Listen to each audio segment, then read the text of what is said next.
All right, next we got Oklahoma State.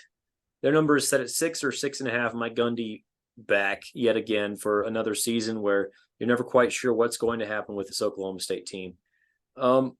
It does feel like they kind of lost a lot. They got Alan Bowman at quarterback, who's been around Texas Tech, Michigan, I believe.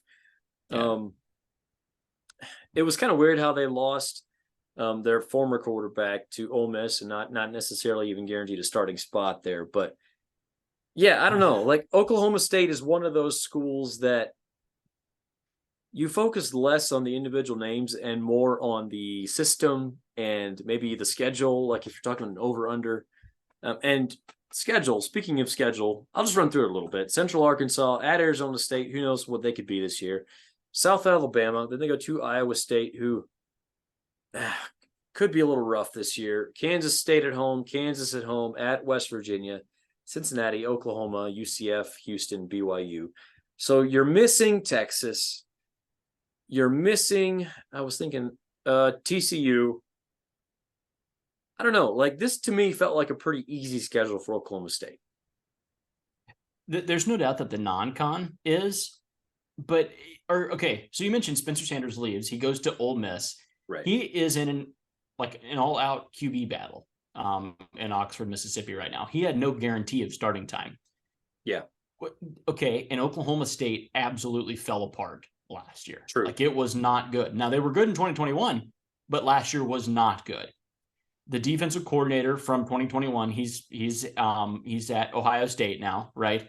He took some key pieces from the defense with him. Is there a chance that Gundy, like, is it time for him to change? Like, is it just time for a change at Oklahoma State? Like, has that just kind of run its course? What's going on there? Because there's some large issues there. He didn't make a huge splashy hire to replace, the defensive coordinator, right? I don't know. Like there's people leaving, people are jumping ship. It's at least okay to ask the question, is everything okay at Oklahoma State right now?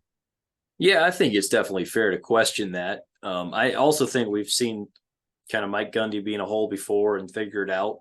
Just when you feel like they're going to have one of their worst teams, they figure out a way to be good somehow. The schedule's so easy. I'm taking over. So I like that we have a little bit of disagreement. I could see this going very poorly. Like I could absolutely see this tanking and it going well under. But yeah, for now I'll go on the over, just mostly because of that schedule.